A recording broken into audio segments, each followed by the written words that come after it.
Hello, my name is Dami. Welcome to the Real Talk. Well, the Real Talk this week is with Dami and Ify.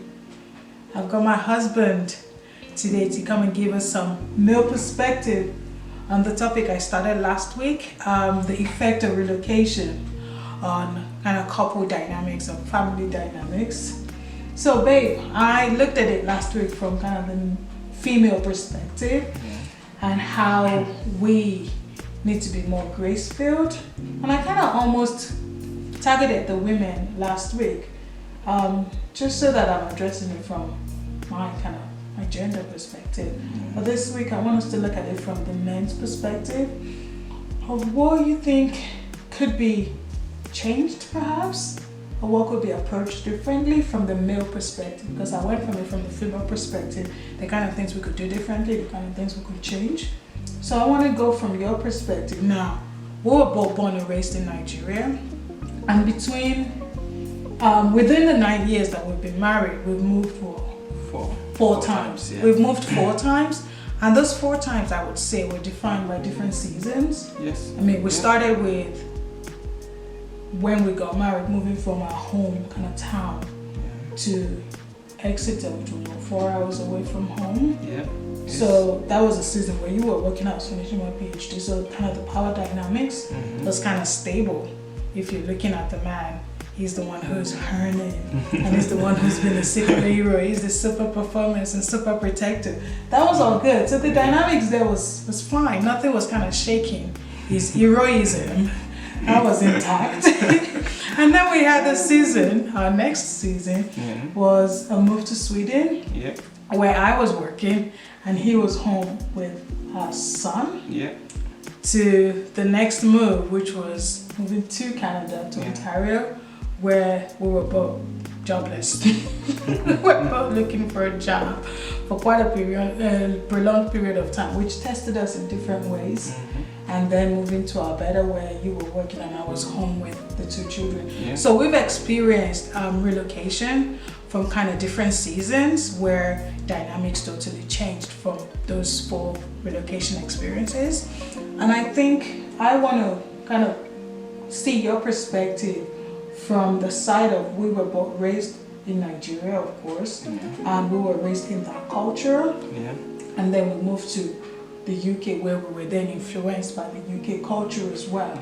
And then what we're seeing now in terms of the couples that are moving from Nigeria, which is the Nigerian culture, to this culture here, the North American culture, the European culture, the American culture, or the Australian culture, the kind of difference in the clashes that we're seeing, and what you think is going on in terms of from the male perspective, and what could be kind of done differently. What would be the main things that you think we're observing that's changed and causing kind of problems in expat communities that we're seeing now? What would you say? I would say communication. Not communicating well. Setting expectation, relationship responsibility in the household, so, and valuing your wife. Wow. Okay. Yes. So I'm gonna need to remember that. So communication, setting expectation, relationship. So when you say relationship responsibility, like who's doing what in the house? Who's doing what in the house, and then showing that you value your wife. Right. So let's just kind of piece those apart, right? So communication. Kind of the way I was raised, really, again, Nigerian culture, was usually whatever the man says goes.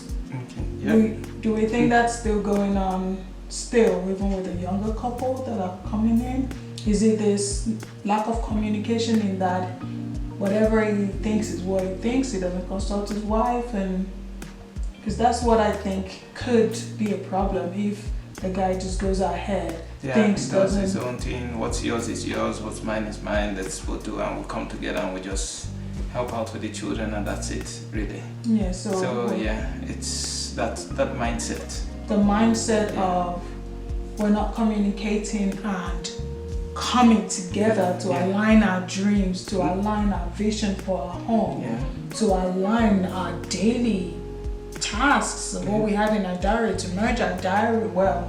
Just daily communication of what's happening in life, not merging that life properly through communication and good communication is causing a lot of problems. Yes.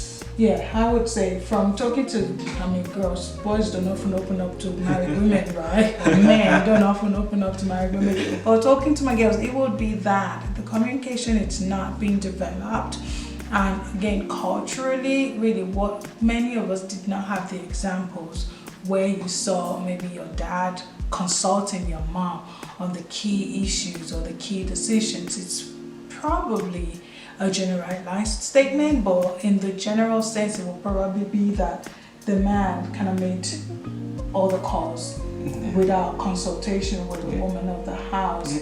And if that's what you've learned, you probably haven't learned how to communicate well. Yes. And in this culture here where in order to do life and do life well, you really do need to communicate well. Otherwise, how would you know who's picking up the kid from school and your child if you're late to pick them up one too often? Social services is going to be knocking at your door. So, on the very real sense of doing life in this culture, you do have to establish good communication. Yes.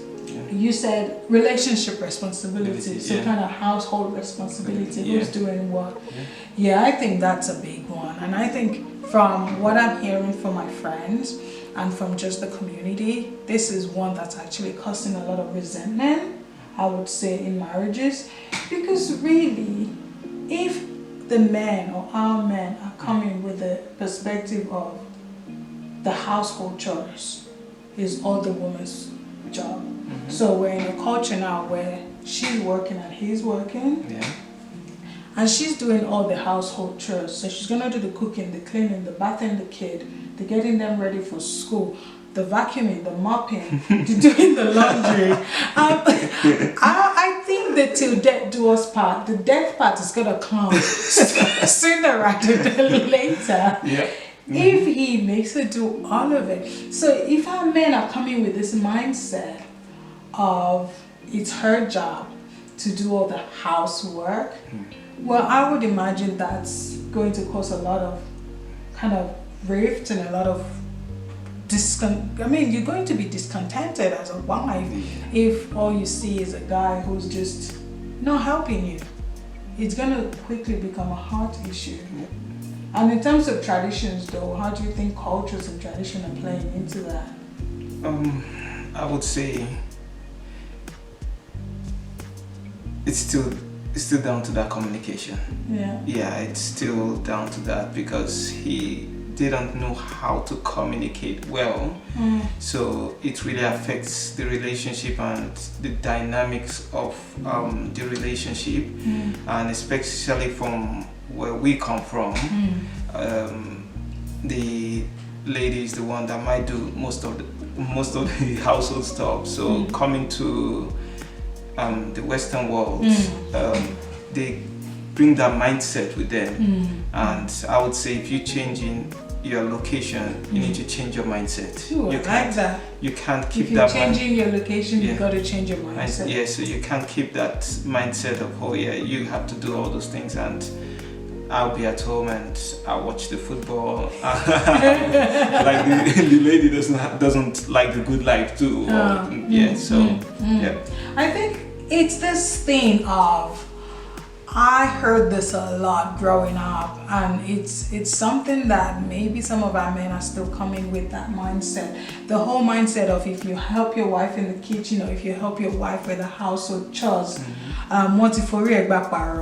if I translate that for you, is that they've used your head or your manhood in exchange for second hand. I think the Nigerians who are watching this will probably understand it very clearly. Or the idea that if you help your wife in the house, the house boy again, she's turned you into her house boy. Those kind of mindset cannot stand in this society, and it cannot stand with the kind of life pressures that we have here, because well, I don't have a driver, you haven't got me a driver yet, and I don't have a cleaner, and I don't have a cook, and I don't have a house help. So therefore, if you as my husband don't help me, then I'm going to be overwhelmed and I'm going to be tired all the time. if I'm expected to do all of the tasks that's required to keep a clean home, to keep a happy home, to keep our kids fed and keep them clothed. I mean, I would be overwhelmed if I was doing all of that. So I'm thankful that I have a husband who doesn't think he's my houseboy just because he's helping me clean. Well, it's not helping me, he's cleaning his children. So actually, men, let me just be direct. If you're washing your son or your daughter, you're not helping me, you're helping our home. And that's kind of the way we run it. Yes. Is that we have responsibilities that we automatic. I love to cook. So I am the automatic cook in this house. I don't ever expect my husband to plan our 3 square meals for the day. But you know what? Whilst I'm peeling the carrots, he's peeling the potatoes. Whilst I'm seasoning the chicken, he's boiling the water. Whilst I'm making the egusi, God help me, he's getting the pounded yam, because we're doing it. We're doing it together. And that way, we're able to do the cooking in record time, and we're able to spend time with our kids and enjoy some time with them. We're just able to do it together because we're working alongside one another. Just as my husband said, if you change location, you've got to be ready to change your mindset. And that brings me to something I kind of read about this. I think it was you who said it as well, how we kind of go to the familiar. And how that affects our kind of marriage, sometimes in a negative way. Do you want to expand on that a little bit? I would say in changing the mindset, really, it's most I've seen they like going to the familiar, what they know.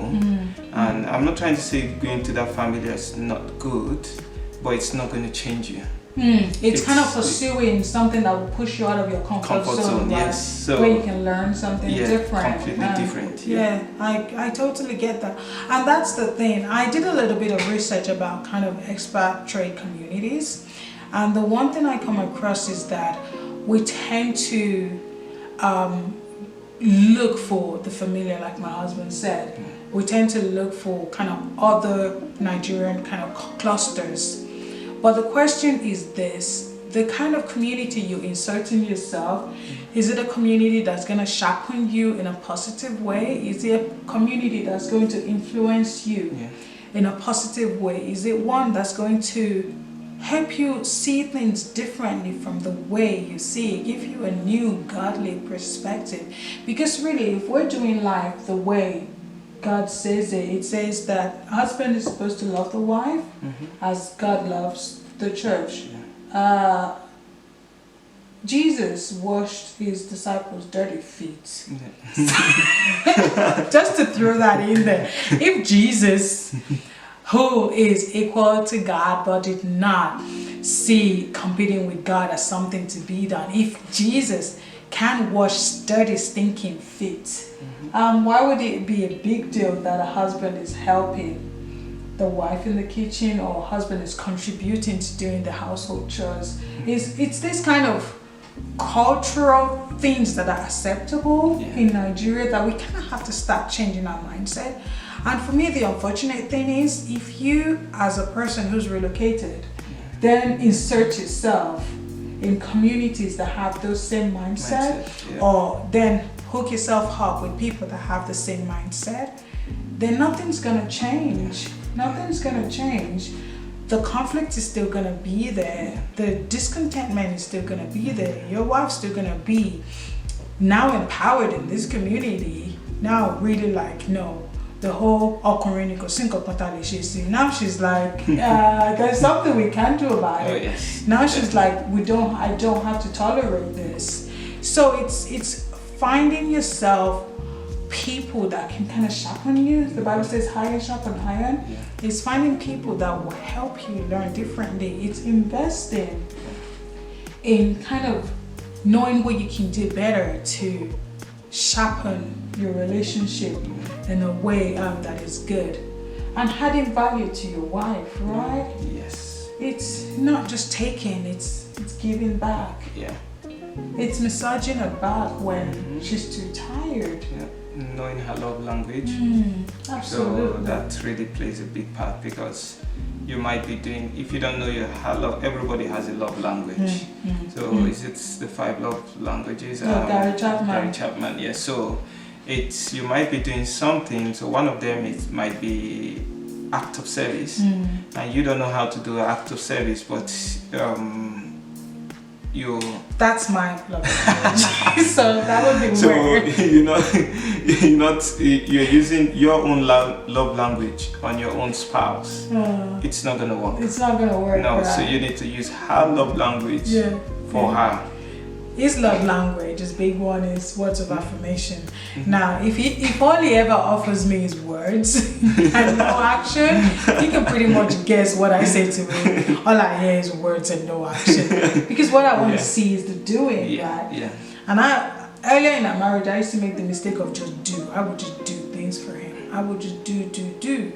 But there will be no words of affirmation. And again, all he will ever say is, you don't value me, you don't. And I'm like, but I woke up and made your lunch for work when I didn't have to get up, because that's my love language. I try to love him the way I want to be loved. So those are the things that we kind of have to learn, and we have had to learn in order to kind of not live the same cultural upbringing, but try to do it differently. Yes. Try to see that I don't have to try to be equal to him or try to compete to wear the trousers, as they say. Yo, she's the one wearing the trousers. I don't need the trousers. I'm happy with my dresses, actually. But the thing is, I know that my man is secure enough to not have the mindset of, well, if I help domestically in the house, if I help do household chores,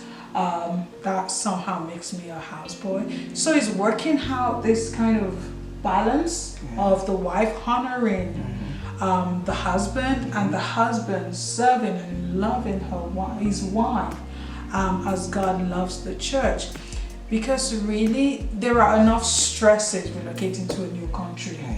There's the loneliness and isolation from living all that you know, say back in Nigeria or Ghana or Uganda or wherever it may be. To come to these beautiful countries, there is still some isolation there. There's re-establishing relationship and friendships and trying to find your feet. There is that. There's looking for a job. There's daycare search for the children or school search. There are so many stressors already. To now add on top of that stressors, marriage problems, I think it's a lot. And for us, really, how hard is to share some of the things that we've kind of picked up along the way, which one of the key things is learn your spouse's love language. Just learn your spouse's love language. With humility, the woman submits to the husband, and with grace and humility, the husband serves and loves the wife. And together we start to work together to build a home. That honors God, right? Not one that's full of this hierarchy of I'm the head of the house, so therefore what I say goes, or I'm the head of the house, I cannot wash plates, or I'm the head of the house, I cannot bath our kids. Because the fact of the matter is, if you don't help the wife, if you don't help your wife, who will? No one. No one. And there will come that breaking point. We've seen it in our networks. We've heard about it. Gosh, we've read about it in the news. It's happening all around us right now, where in our expatriate community, in the diaspora community, there are a lot of marriages just falling apart under the pressure of this changing dynamics, under on issues that have not been dealt with, that are bring to these countries. And because the sudden freedom and the sudden empowerment that the woman discovers that she has, she suddenly is not gonna put up with you not consulting her and just doing as you like. Yes. Right? Yeah. She's what I would say is, it's your marriage. It's yours. So it's not your dad's, it's not your mom's. They've had theirs, it's yours. If anything goes wrong, it's your fault. It's nobody's fault but yours. Because I tell people, we have more tools than our parents had to have a better marriage, especially from a Christian perspective. So if you truly want to change, you can do it if you really want to do it, you know. Like for us, we listen to Focus on Family. Oh, I love Focus on Family. So every time we look at it, we have their apps, and when we listen to Focus on Family, I send the videos to you, or you send the videos to me. And we just talk about and when we get home, we sit down, we talk about it. Okay, where can we improve on in our marriage? It's not my dad's marriage, it's not your dad or your mom.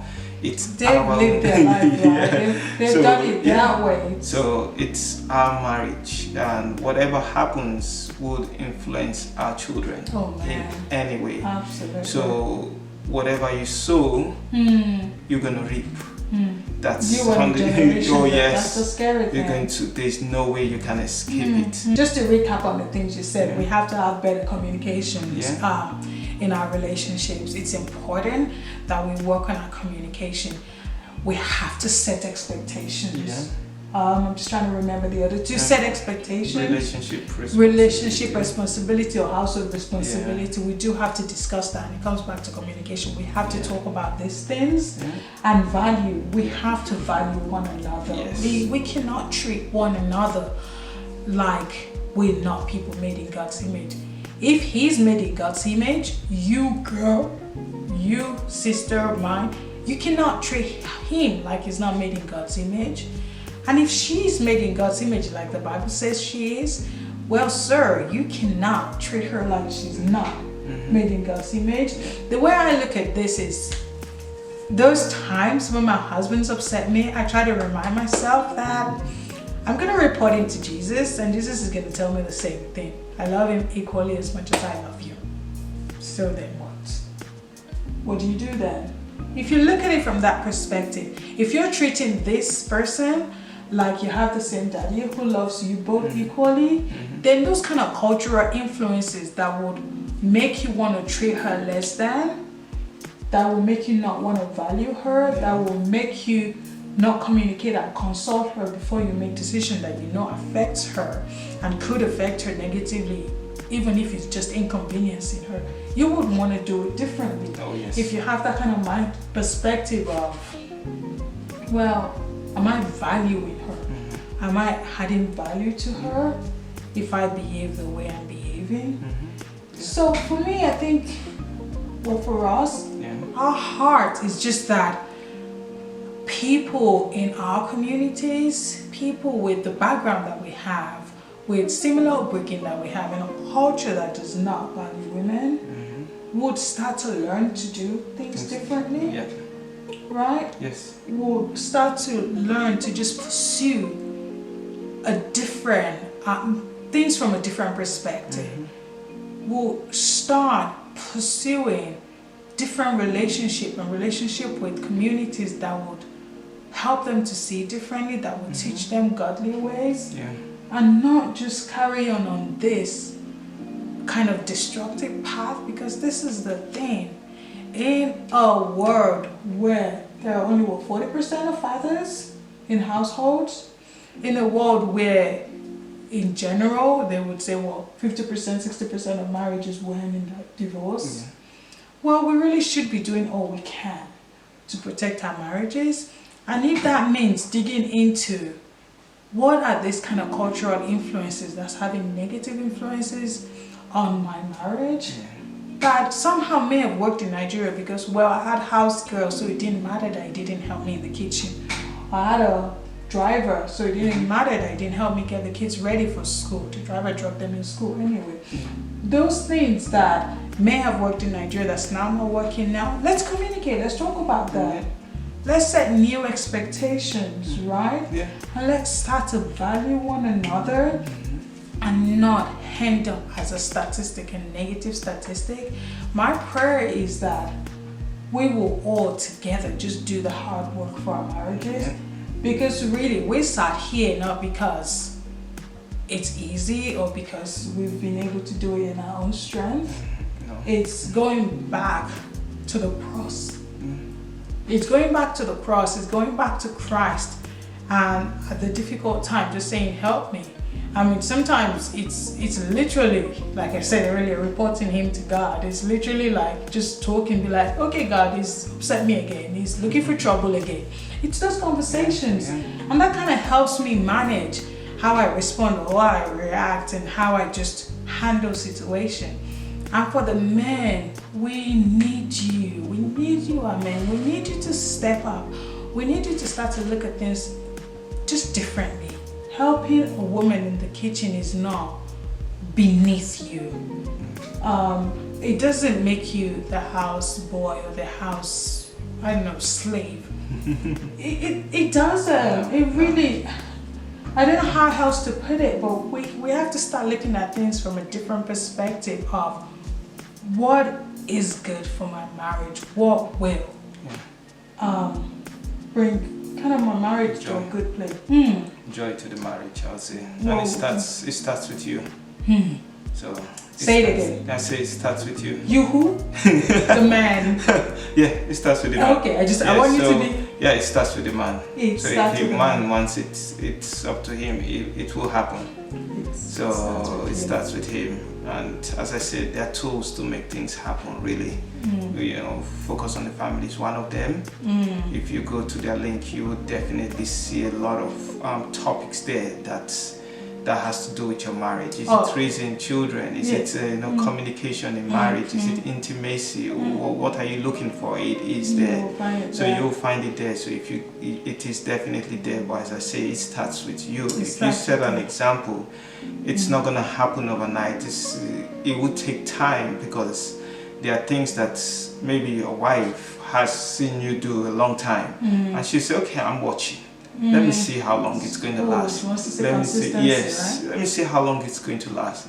And when she sees, she's going to say, oh, I like this new guy, I'm going to follow. And that's the way, she will follow, and that's when you start seeing changes. But if you're expecting it to happen overnight, it is not going to happen. It might take 3 months, 4 months, 5 months, even up to a year. Oh, those damages probably took a long time to be made, right? So it will take a long time to remove all the pain and everything. So it's a process. It's a process. Well, it's a process, and it starts with you, the man. From my husband to you, our men out there, wherever your marriage is, if you are one of those marriages that have relocated to a new country, and you're now suddenly finding that there are just a lot of changes, a lot of dynamics have shifted, and you're feeling a little bit uncertain, I'll be putting some link in the description. Just check out those videos, check out those tools, check out those book recommendations. Invest in your marriage. And like my husband said, it starts from you, our man. It starts from you. It's a process, and we need you to lead the way. We need you to lead the way to have successful, God-honoring marriages. It starts from you. It starts from you to lead the way. We need you to lead us into godly marriages that honors God. It's been Real Talk with Dami and Ify. Thank you for watching. Please subscribe, press like, and share this. If you think there's anyone that this could benefit, share it with your friends, share it with your colleagues. And I hope that you will stay tuned and you will subscribe. I'll be discussing from the perspective of the children next week. I being a teenager when I relocated to the UK, I will be looking at it from the kind of experiences that I had, as well as having kind of had the privilege to work with young girls when I was at university, and the kind of struggles that they have relocating from a different country to the UK, and then now in Canada, the kind of struggles that our children that we're bringing from, say, Nigeria, Ghana, or wherever it may be, to these cultures, what they might be experiencing and how we might be able to help them just navigate those changes of relocation to a new country. I'll be addressing that next week. So it's been Real Talk with Dami and Ify. Thank you for watching. Like, subscribe, and please share. Remain blessed. Oh, good job.